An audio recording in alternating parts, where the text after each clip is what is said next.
Muito boa noite a todos, bem-vindos uma vez mais à Rádio Inquieta, neste belíssimo espaço para este podcast. E hoje com mais um extraordinário convidado. Como é habitual, todas as semanas trazemos um novo convidado com muitos temas, com muita história para contar e sempre de uma forma diferente de olhar para as coisas. Não se trata apenas de futebol, não se trata apenas de modalidades, tratam-se de pessoas com história, com cultura, com muito para contar. E hoje temos mais um extraordinário convidado. Foi professor, formado em Direito, passou pela comunicação, pelas artes, passou por tanta coisa que hoje também aqui neste podcast nos vai contar um bocadinho do seu percurso de vida e também do seu percurso de história, porque há tantas histórias e tantas lições de vida que nós podemos aprender com os nossos convidados. Mas antes disso, um forte abraço e também um cumprimento especial ao professor Dr. Albino Batista. Muito boa noite. Muito obrigado por ter aceitado este meu convite. Estou muito grato pelo convite e antes de mais queria dizer que é um prazer imenso estar nesta cidade de Guimarães, que eu tanto prezo, em que vivi profissionalmente a primeira vez de 82 até 84. Exatamente. E pela segunda vez de 2013 até 2006. É isso mesmo. Na Escola Francisco Landa. Portanto, é um prazer duplo que eu tenho. Primeiro, porque estou aqui, cidade de Guimarães. Segundo, porque estou em qualquer coisa que me é um bocado familiar, que é a rádio, e que eu gosto muito também. Exatamente. E terceiro lugar, porque vou ter uma conversinha que me faz muita falta. Eu não tenho muito tempo para conversar e, acima de tudo, eu gosto de dialogar. Sem sombra É um prazer, são 3 prazeres num. É isso mesmo. Mas vamos começar pelo início. Vamos entrar aqui numa espécie de máquina do tempo, regressar ao seu tempo de jovem, muito miúdo, até porque naquele tempo não eram muitos os alunos que seguiam a veia dos estudos, não eram muitos os alunos que olhavam para os estudos como uma fonte de rendimento futura. Muitos deles terminavam a quarta classe para ir trabalhar. Havia mesmo esse estigma, termina a quarta classe para poderes ir trabalhar.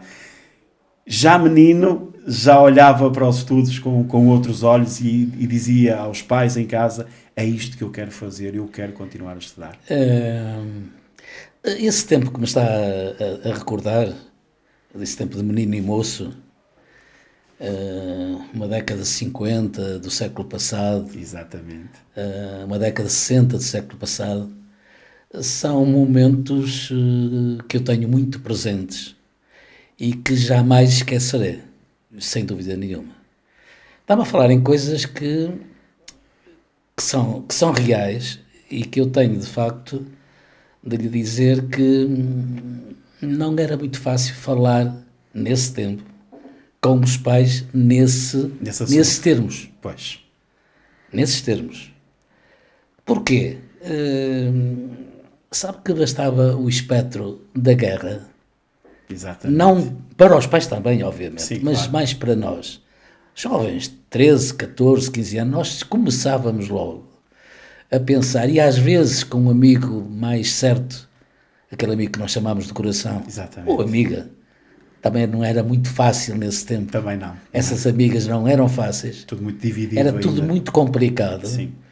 Mas já nós começávamos de vez em quando a perguntar: para que província é que eu irei?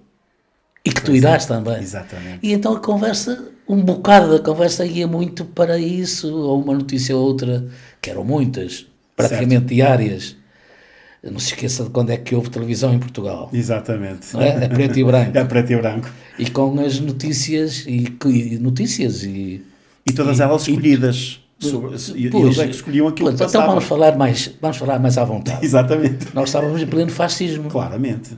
E as pessoas sabem o que é o fascismo, pensam que sabem. Olha que não sei se sabem. Deveriam saber. Não sei se sabem. Eu digo isto, mas não vou por aqui. Certo. Permita-me apenas esse parênteses. Quando eu me lembro dos resultados das recentíssimas eleições, eu tenho a impressão nítida que muita gente, pelo menos 1.200.000, que não saberão bem o que é democracia, nem saberão muito menos o que foi o fascismo. Pois.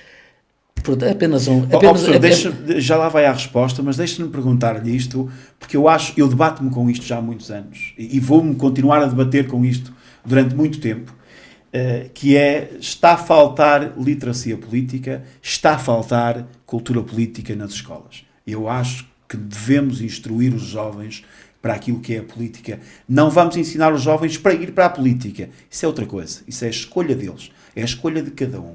Mas temos que os instruir sobre aquilo que é a política, a literacia política. Porque eu acredito que muita gente não sabe. E isto também se aprende na escola. E é necessário que isto seja ensinado de forma coerente, recorrente e todos os anos aos nossos meninos. Porquê?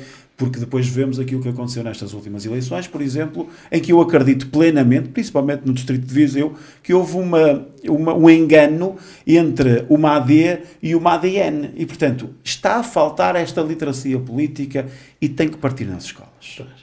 Está-me a faltar... E como professor, acredito que... Está-me a falar com esta liberdade que eu prezo. Exatamente. E por isso... Que na o meu querido 25 de Abril há de continuar. Eu espero que continue cada vez mais bem assente. Estava a falar em ideologia. Não sei se já reparou que a palavra ideologia, mesmo nos dias de hoje, século XXI e já o 24, ela quase que não se ouve. É isso. E quando se ouve ideologia, eu pelo menos reparo. Não sei se reparo bem, ou se é impressão minha, mas eu vejo pessoas que estão presentes a olharem para todos os lados porque se ouviu falar em ideologia. É isso. Ou seja, parece que há ainda, ou parece que o medo salazarista, que ainda não desapareceu. E, portanto... E há outro lado também. E, portanto, há outro lado. São as pessoas que depois votam em ideologias que nem sequer percebem o que lá está escrito. Agora vamos falar então de outro aspecto. Não só desse. Eu estava a começar pelo princípio, que é a ideologia. Mas vamos então a esse aspecto, que é a cultura, que é o aspecto cultural. Exatamente. O Filipe sabe perfeitamente que nós somos um povo com pouquíssima cultura. Isto pode ser polémico, acredito que sim. Contrassenso até. Pode neste momento os ouvintes podem estar a dizer sei lá o que sobre mim, mas eu continuo a debater este assunto e a dizer que sim, que é um povo muito inculto. Se não vejamos quantas pessoas leem livros. Eu já não falo nos jornais que estão em cada café, ou não digo cada, mas em muitos cafés, e até muitas pastelarias, e que praticamente, mesmo sendo de desporto, não são lidos. Os olhos passam por eles. Ou lê-se apenas a página do seu clube e ponto. Portanto, em termos de... Isto é um aspecto... Falou num aspecto que é muito complicado, que é muito polémico, que é o aspecto da escola. E esse aspecto da escola... de que eu fiz parte. Exatamente. Estive no palco durante muitos anos e é aquele que eu mais gostei dos três cursos que eu tenho. É e continuará a ser aquele que eu amo verdadeiramente. Mas é muito complexo, sabe? É muito, muito complexo. E cada vez mais. Os encarregados de educação ou os responsáveis por cada aluno, é claro que não são todos, eu estou a falar de assim, mas sim. Evidentemente que não são todos, mas a maior parte ainda continua a não perceber o que é a escola. A escola não é nenhum armazém. Não é aquele depósito de dizer que de manhã vamos que já vais tarde e eu também já vou tarde, entra para o carro e deixar ficar, e há tantas horas eu venho-te buscar. E anda rápido, porque eu depois tenho, não sei... Pronto, isto é a vida... Pronto, uma vida difícil. Eu acredito perfeitamente. Eu estou a falar na vida difícil dos encarregados de educação. Será a rotina. Outros responsáveis. Sim. Mas também há aqui uma falha muito grande. Mas aborrece-o, por exemplo, que no final do dia o pai se vira para o menino e lhe pergunta como é que correu o treino, ao invés de perguntar como é que correu a escola. Devia primeiro perguntar como é que a escola... O que é que aconteceu hoje, em termos redondos, isto é, Em termos específicos. Sim. Não em termos totais, obviamente. Mas, enfim, qualquer coisa que tivesse, que ele tenha, e tenho de certeza absoluta. Claro que ele não vai dizer que esteve com a miúda A, B, Não, ou C, a namoriscar, ele não vai dizer isso. E o pai também, em princípio, será mais a mãe, às vezes, que faz essas perguntas. Certo. Mas vai querer saber, e devia querer saber, em primeiro lugar, a nível académico, ou a nível escolar, o que é que efetivamente se passou. O que é que aprendeu? Enfim, se houve novidades que ele possa rapidamente falar, ou se foram tempos mortos que não disseram nada por nada e que foi um dia como outro qualquer. Claro. E depois, então, se houver treino, que hoje em dia é muito fácil, e há imensos, mas há imensos mesmo. Eu admiro muita gente nova, quer feminina, quer masculina, e quando tenho um bocadinho de tempo, gosto muito de ver o Canal 11, por exemplo, porque é o canal que tenta fugir um bocadinho àquilo que a mim me ensina um bocado, porque eu estava muito longe, mas muito longe de pensar e de saber que existe tanta rapariga e mulher a praticarem neste momento o desporto, principalmente o futebol. Embora ainda estamos longe daquilo que são os países nórdicos, por exemplo. Sim, mas são quando aí batem-nos de léguas. Exatamente. Portanto, e eu admiro aqueles e aquelas que conseguem conciliar e conseguem levar as coisas a bom porto, a um porto de salvação, digamos, em que depois vão escolher. Antes escolhiam os pais, sei lá, vamos falar em arquitetura, vamos falar em advocacia, vamos falar em medicina. Os pais desejavam, e há muita gente, hoje, enfim, já com certa idade, que abdicou perfeitamente e preferiu o futebol. Sim, sem dúvida. Eu dou-lhe, não lhe vou dar, o senhor conhece isto melhor do que eu, mas vou dar de um grande amigo que desapareceu há dias e que é um exemplo em tudo, muito meu amigo mesmo, muito amigo e companheiro desde o primeiro ano no Porto, ex-Dom Manuel II, atual Rodrigues de Freitas, e que continuamos sempre, e continuamos também a ser treinados por Artur Baeta, nos Júniors, no Porto, e fomos até Coimbra, e até Mafra, inclusivamente, eu continuei, mas ele conseguiu sair de lá, porque estava no Benfica, e isto são coisas que... Claro. Eu estou a falar no Artur Jorge. Sim. E, portanto, esse é um exemplo de intelectualidade aliada ao desporto. Exatamente. Para sempre. Sim, sem dúvida. Eu não ouvi falar numa coisa, pelo menos não ouvi nem li, mas é natural, que eu também não leio tudo. Ele tem um livro de poesia que é um exemplo. Pelo menos um que eu conheço. Eu diria que tudo aquilo que depois engloba o futebol, e quando digo no desporto, mais o futebol, obviamente, porque é o desporto mais visto e mais praticado em Portugal, mas tudo o que está para lá do desportista, muitas vezes acaba por ser ocultado. E não deveria ser. Não deveria ser, com certeza que não. Com certeza que não. Ele, portanto, este é um exemplo que eu lhe dei. Sim. Um exemplo que lhe dei, podia dar um outro exemplo, mas que não é bem igual. O Tony, por exemplo, chegou a frequentar o segundo ano de Direito. Foi caloiro de Direito. Que maravilha. É um homem um rapaz que veio do Anadia, que ingressou na académica, mas enfim, pessoas com válidos para o futebol, com uma evolução fantástica. Enfim, é comovente para mim falar nestes nomes de há tantos e tantos anos. Exatamente. Mas que são fantásticos mesmo e que pegaram neles e que fizeram deles realmente jogadores até hoje. Exatamente. Enfim, até à morte. Professor, estava aqui a falar na escola e eu vou ainda um espaço mais curto, até para depois alongarmos aqui a nossa conversa para os livros e para a literatura. O que quiser. Mas vamos aqui falar um bocadinho ainda na escola. Passou e frequentou a escola antes do 25 de Abril, tempos difíceis, principalmente a universidade. Eu estava aí.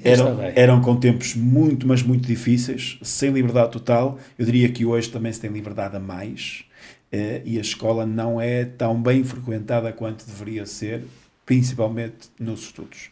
E, portanto, nem tanto ao mar, como nós costumamos dizer, nem tanto à terra. A verdade é que há aqui um aspecto que mudou radicalmente naquilo que também é o ensino e que se calhar não deveria ter mudado tanto. Sabe que qualquer revolução, isto é a história que nos ensina. Exatamente. Qualquer revolução acarreta modificações do arco da velha, acarreta situações em que ninguém tinha pensado, em que ninguém pensa, mas até algumas de repente têm mesmo que acontecer face a essa mesma revolução. Claro. A revolução diz mesmo que vai provocar, o caos, atitudes terríveis que têm que ser vencidas. Tudo tem que, aliás, vamos lá ver, a Revolução de 25 de Abril, tirando isto, porque senão pensa que nós estamos a falar e não estamos, mas é só para dizer que na prática é o início de um país. Sim. E de um país totalmente diferente. Pronto. Agora fala-me na liberdade. Ora bem. Atenção, não estou a dizer para se tirar a liberdade. Não, mas falou. Ninguém me interprete mal. Pois, eu estou a dizer que no âmbito do ensino. Eu concordo parcialmente. Há aqui algumas coisas que mas repare, o facto de todos os alunos passarem sempre. Mas repare, as aulas antes do 25 de Abril, principalmente, antes, como sabe, era do primeiro até ao sétimo. Exatamente. O sétimo corresponde hoje ao 12º. Ao 12º ano. Pronto. Principalmente do primeiro, aí até ao quinto, que hoje é o nono, ou sexto, que hoje é o 10º. Ou seja, aquilo era insuportável.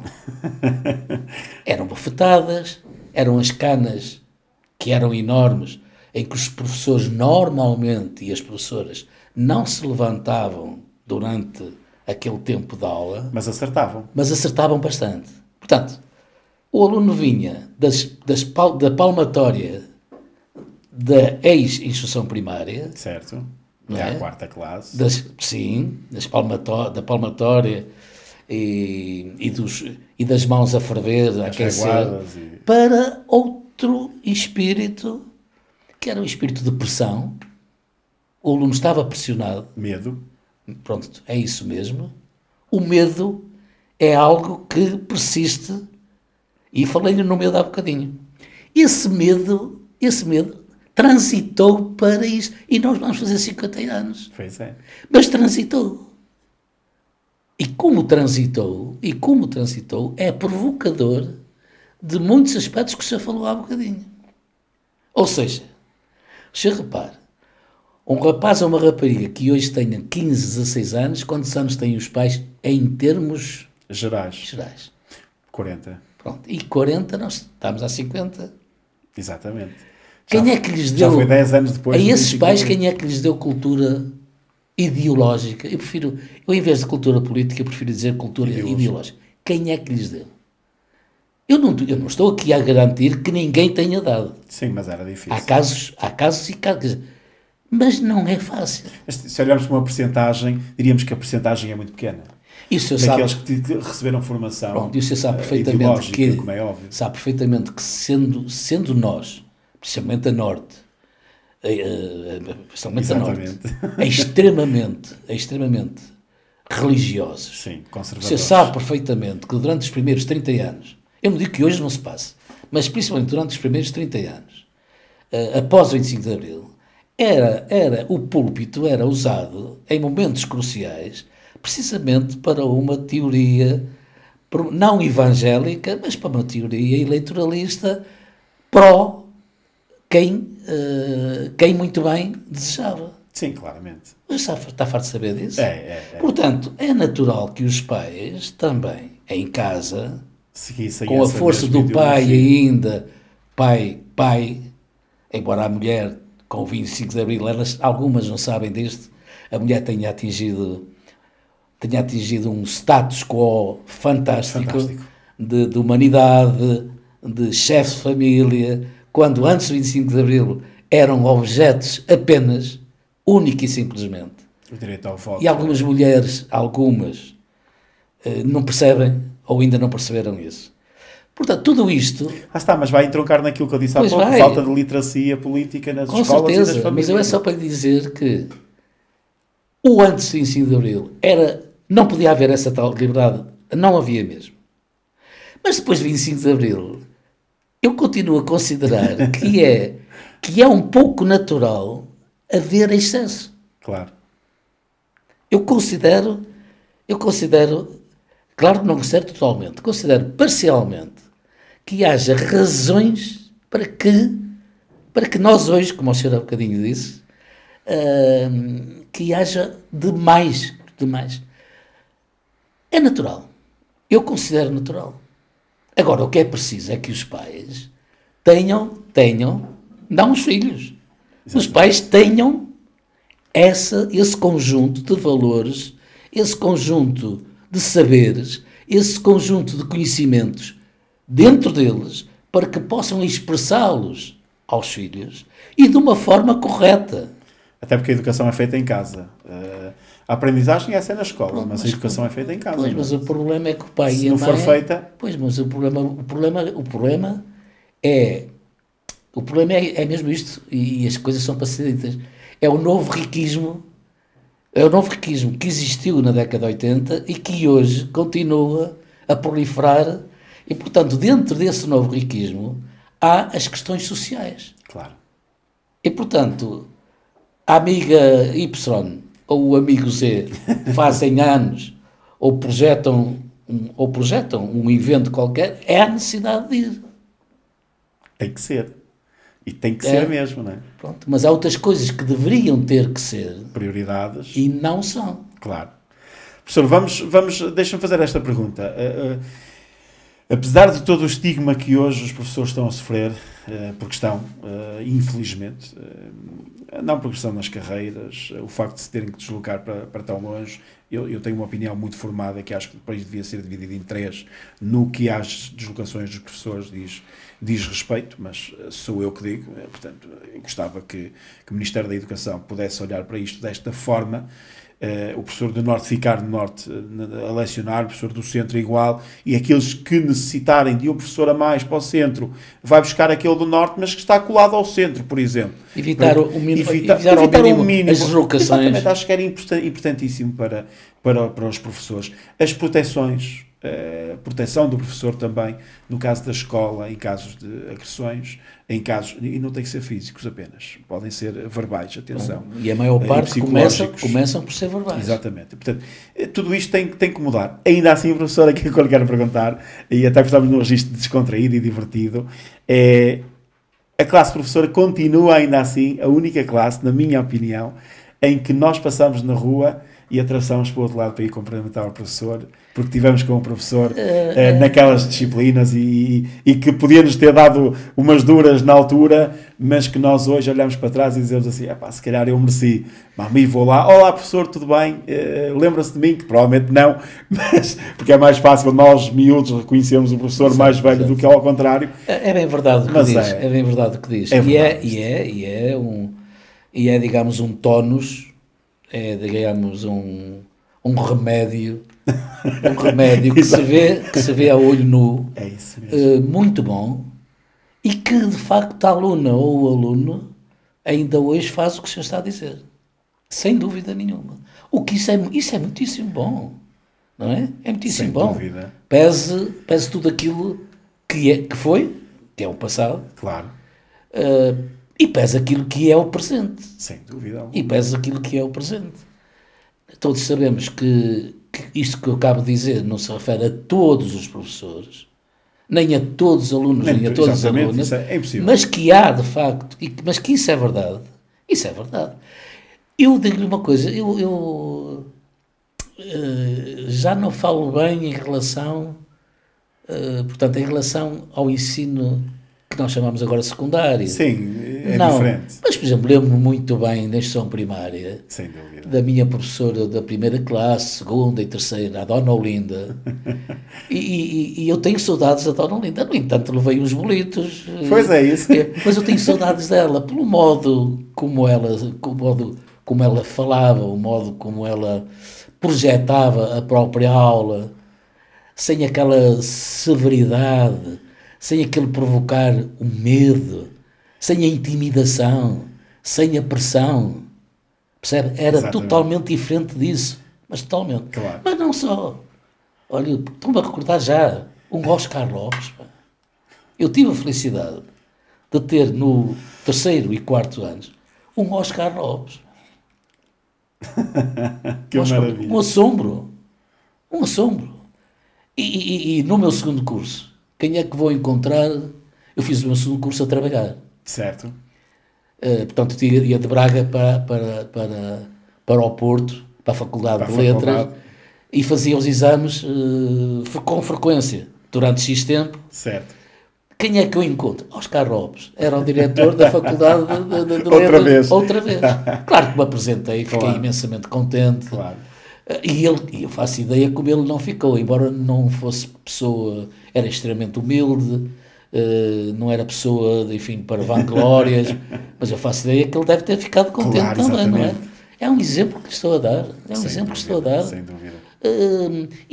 E das diferentes faculdades também lhe podia dar exemplos, 2 ou 3, do fascismo, em direito, por exemplo, mas também já depois, já dentro da democracia, lhe podia dar exemplos de professores e professoras que entraram bem em mim, de quem eu tenho um conceito esplêndido.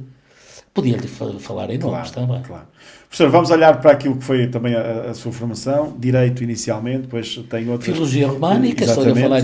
Depois artes... E há bem pouco tempo, não vai há muito, foi em 2009, que eu rumei outra vez até Coimbra. Coimbra é a minha paixão. Claro. É a minha paixão. E rumei até Coimbra para aquilo que eu gosto, sempre gostei muito, mas não havia. Que eram artes. Exatamente. Teatro e cinema. Né? Então, sim. Pronto.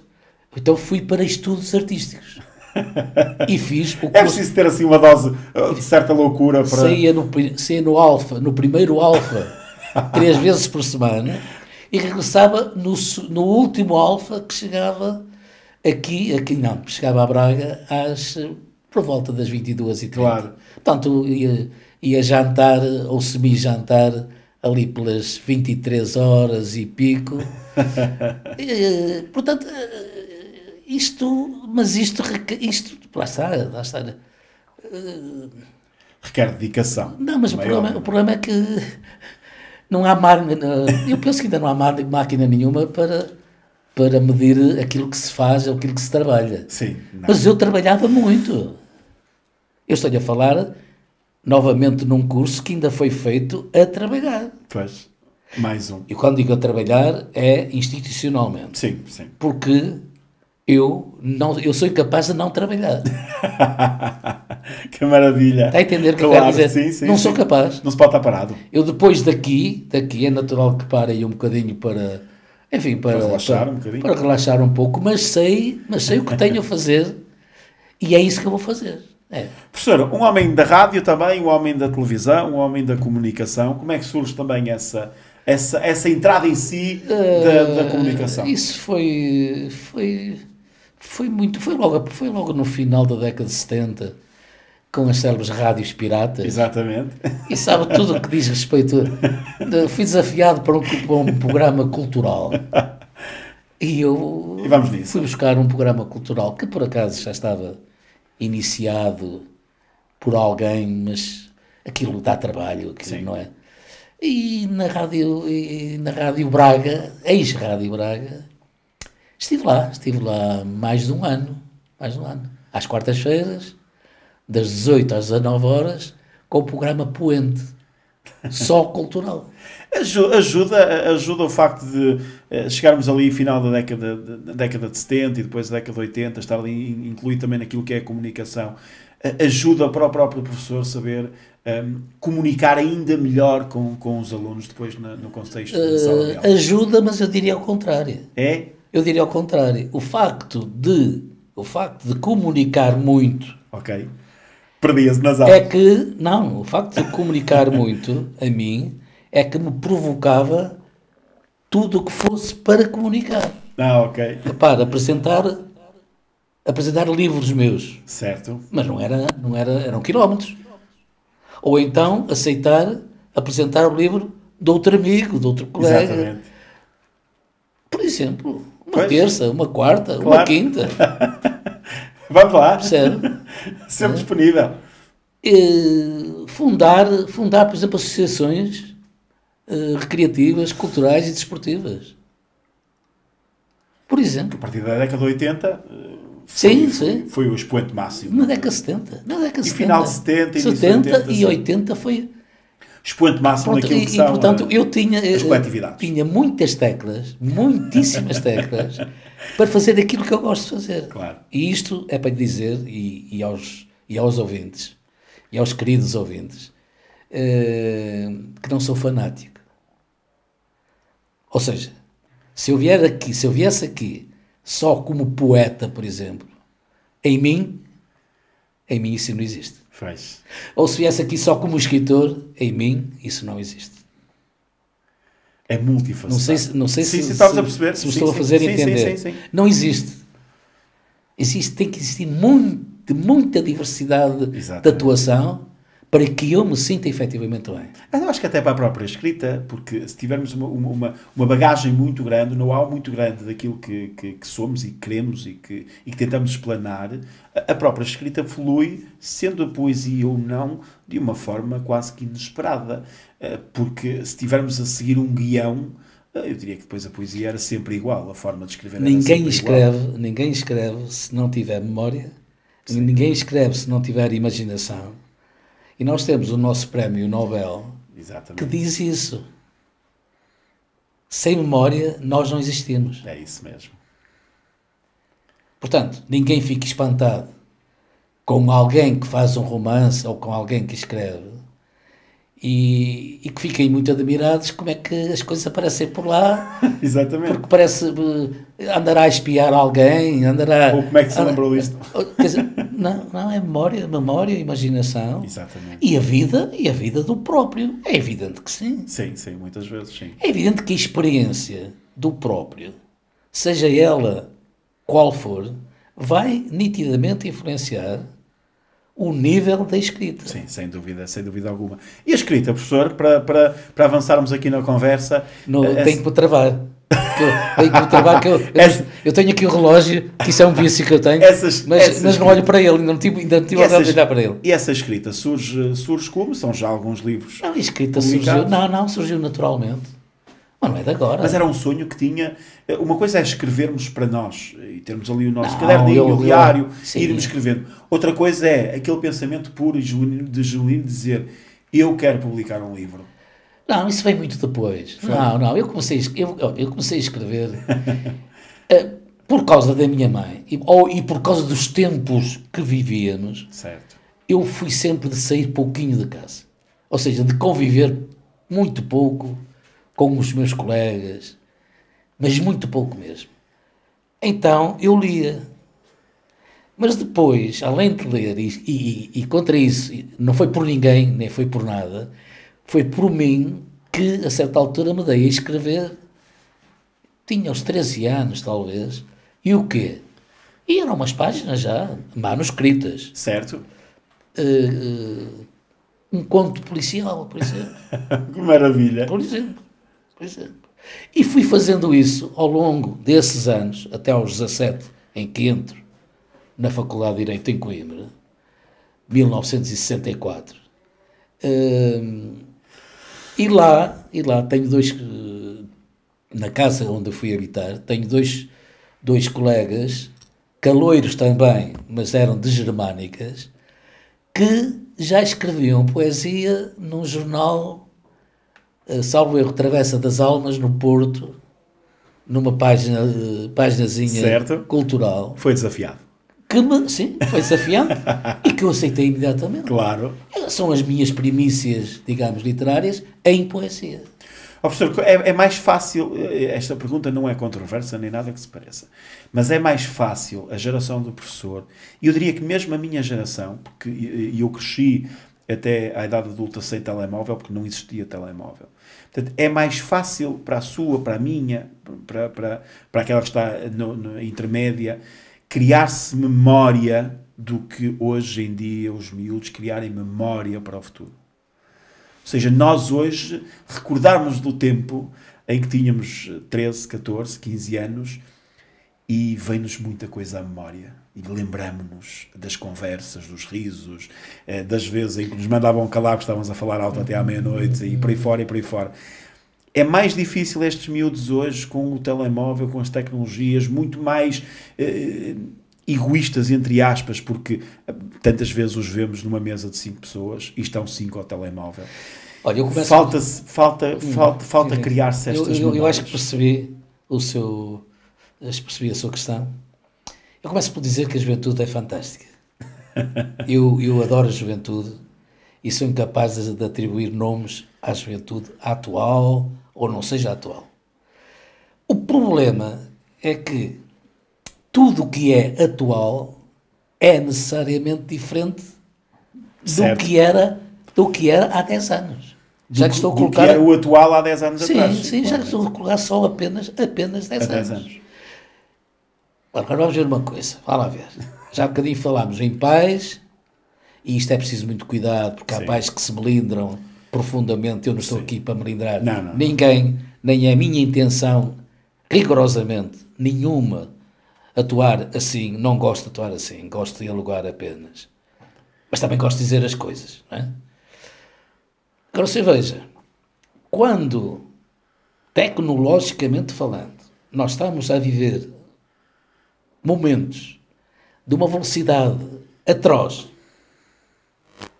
em que aparece isto, e passado um mês ou 2 ou 3 aparece outro. Sim. E depois aparece mais isto. Quer dizer, a juventude hoje é atraída e ela não tem culpa. Pois é isso, a velocidade... Ela não tem culpa. Ela é atraída para fenómenos muito diferentes, mas muito diferentes mesmo, daqueles que eram normais, entre aspas, há 20, há 25, claro, há 40, há 60. Eles agora andam sempre de alfa pendular, é sempre em alta velocidade, não é? Mas têm que andar. Pois, têm que acompanhar. Repare, e fazem andar. Sim, também. E fazem andar. Falámos muito já hoje em professor. Sim. Se o professor ou o professor, ou se quiser a professora e o professor, só dizem já que eu não sou democrata, não estiver neste tempo, sim, e se conservar muito mais no seu tempo, é apanhado desprevenido. Eu diria que dificilmente conseguiria dar uma boa aula. Não consegue. Sim. Tem que estar no nosso tempo, sim, neste que nós estamos a viver. Completamente, de acordo. Neste. E daqui a 10 anos, se continuar a lecionar, tem que estar neste, mas muito mais no que vem, que é há 10 anos. Exatamente. Mas aqui cabe um problema que o senhor há bocadinho aflorou. Se tiver que terminar, termina. Esteja à vontade. Mas corte-me. Corte-me um bocado. Não é censurar, mas é cortar. O nosso estagiário está ali a dar-nos sinal, mas temos tempo ainda. Mas se tiver que cortar, corte à vontade. É questão do futuro. E para lhe dizer isto, o futuro, desde que eu me conheço, tem vindo a esbater-se, tem vindo a penumbrar-se cada vez mais. Sem dúvida. Hoje, a rapaziada, quase sem culpa, atenção, quase sem culpa, esquece muito o tal futuro. Sim, esquece muito. São às vezes os pais cuidadosos, aqueles pais mais meticulosos, que lhe fazem recordar que é preciso isto e cuidado com aquilo, mas são esses. São poucos. Não são muitos, porque outros têm outras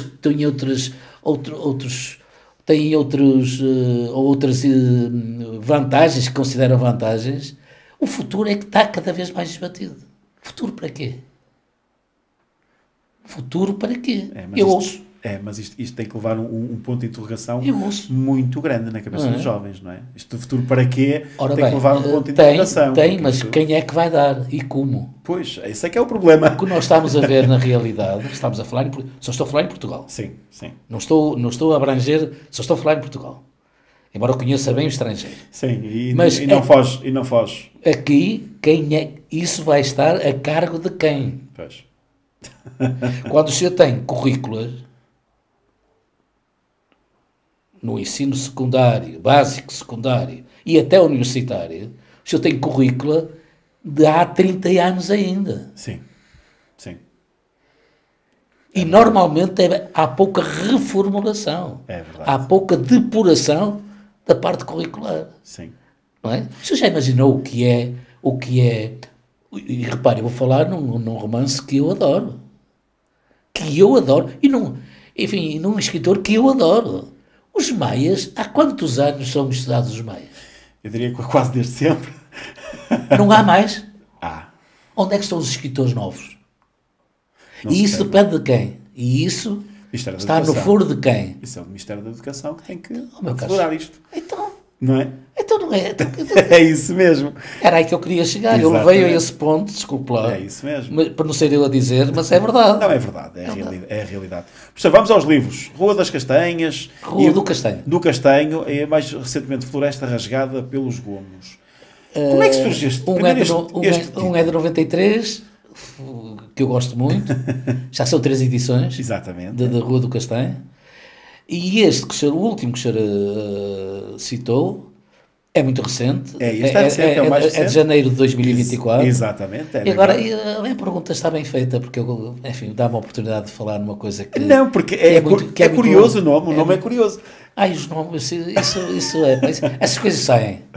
Saem em mim, saem com um livre-arbítrio muito grande, mas sempre aplicadas ao conteúdo do livro. Não, mas eu quero falar disso, e foi bom, porque é o primeiro livro dos 5, e isto é um projeto de 2 anos e meio, que eu entendi ter ainda força suficiente e capacidade para lançar 5 livros este ano. 5 livros este ano. No mesmo ano. Esse é o primeiro. Desafiante. É desafiante. O segundo entrou hoje na gráfica, na Chiado Books, que agora se chama mais Atlantic Books, conjunto de 5. Entrou hoje na gráfica. Muito bem. O terceiro está entregue. Eles são 5, até dezembro de 2024.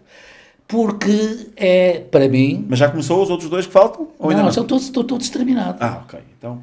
Estão todos terminados. Então é mais fácil. Sim. Porque é uma espécie de auto-homenagem, ou autocongratulação, se quiser, mesmo aos meus 50 anos de vida literária. Exatamente. Portanto, eu durante este ano... Era isso que eu ia perguntar. Prefaço 50 anos de vida literária.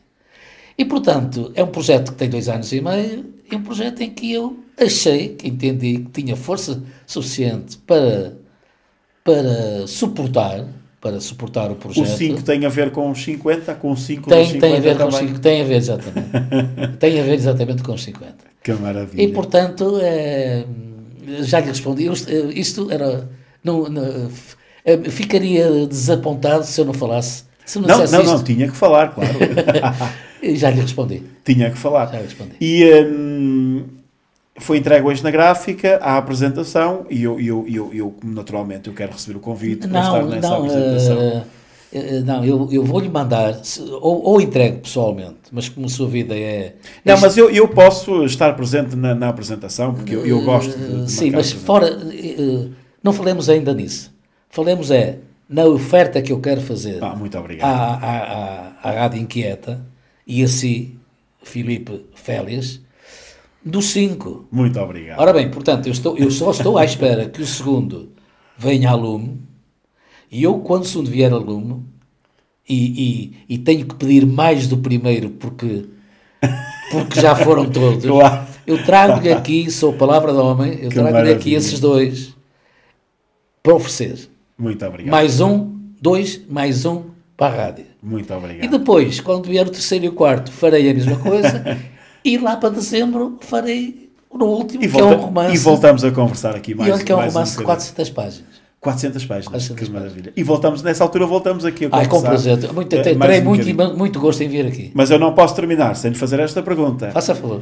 Se passar hoje, está aqui em Guimarães, nasceu no Porto, na altura deu aulas aqui em Guimarães, nesta altura vive em Braga. Se der um passeio por Guimarães, e nós sabemos que teve aqui alguns anos a lecionar no Francisco de Holanda, se passasse por um aluno hoje, aqui fora, o que é que gostava que lhe dissessem? Olha, se eu o conhecesse ainda... Eu acho que era mais difícil. Ou se eu reconhecesse... É mais fácil o aluno reconhecer o professor. Reconhecer-me do que eu, o aluno. Exatamente. Ou a aluna. Sim, sim. Isso não duvido. Embora haja sempre uns traços... Um ou outro. Não, eu tenho eu tenho memória visual bastante forte e é natural que há casos em que eu consigo. Certo. Mas não tenho a certeza, percebe? Claro, claro. Portanto, é mais fácil, como eu dizia, ser o contrário. Agora, se fosse eu a reconhecer, isso eu dizer-lhe que eu ia ter com o aluno. Podia não ser, podia ser um engano. Mas se eu estivesse convencido que era, aí ia ter com o aluno. Perguntar se me conhecia, se claro. não conhecia, ou se foi aluno na Chicolanda, e em que anos e tal, e daí podia ser que... e com certeza que haveria um abraço fortíssimo e 2 minutos ou 3 de umas palavras daquele claro. tempo, das aulas, etc. O professor que deu aulas na década de 80 aqui em Guimarães, vamos falar aqui em Guimarães, de 80 e depois de 90, se um aluno te chegasse ao pé de si e falasse da formação académica, porque ainda assim não era muito habitual continuar-se também os estudos, mesmo nessa altura, a década de 80, sentiria orgulho pelos alunos terem continuado essa vida académica? Sim, eu vou mais longe. Eu vou mais longe. Vou lhe dizer que, além do orgulho, eu sou daqueles que há muitos anos debato, afirmo, e hoje aqui também afirmo, que o melhor juiz de um professor é o aluno ou a aluna. Sem dúvida. Não há mais ninguém, não há os inspectores, não há, ou outros, e eu fui de 15 anos, enfim, que estive na orientação pedagógica, certo. Falava nos orientadores. Sim. Não são esses. Os alunos e as alunas são os melhores juízes de qualquer professor. Sem dúvida nenhuma. E em qualquer degrau, em qualquer patamar. Sim, seja lá em baixo, seja lá em cima. Em qualquer patamar, seja na escola primária, seja no universitário, que Exatamente. dizem que é que as pessoas se formam e não. Não. As pessoas às vezes deformam-se. Não se formam, porque a pessoa nunca está formada. Só aquela pessoa que disser que me formei está a errar. Mas mesmo na universidade está a faltar uma forma diferente de dar a aula. Portanto, os melhores juízes, volto a repetir, são os alunos. Isto é para todos os ouvintes pensarem o que quiserem e com toda a liberdade. E se calhar mais do que pensarem, refletir. Para mim, não há nenhum melhor juiz do que o próprio aluno ou a própria aluna. Que maravilha. Professor, muito obrigado por esta conversa. Grato sou eu. Vamos voltar aqui depois, quando for lançado o último livro, voltamos aqui e conversamos aí mais detalhadamente dos livros, eu até lhe propunha, das conversas. Lhe propunha, não me chame agora abusivo, não é por abuso, mas até lhe propunha, e fica a pensar nisso, sim. Antes do final do ano, ali pelo verão, mais uma vinda aqui, na altura em que esteja já o terceiro nascido, a caminho do quarto. Muito bem. É uma altura boa, talvez, para expressar mais os livros. Os livros. Exatamente, é isso. Fica aqui a promessa e fica esse compromisso Muito obrigado. E com o professor e também com o nosso auditório, que voltaremos aqui a conversar para falarmos destes 50 anos de vida literária e também dos 5 livros que vão marcar precisamente estes 50 anos de vida literária por parte do professor Albino. Foi um gosto tê-lo desse lado. Marcamos encontro na próxima semana com mais um convidado e com mais uma conversa extraordinária. Não esquecer também de agradecer ao nosso parceiro de hoje, SM Motors, que habitualmente está connosco também aqui na Inquieta. Até à próxima semana. Um forte abraço. Muito obrigado.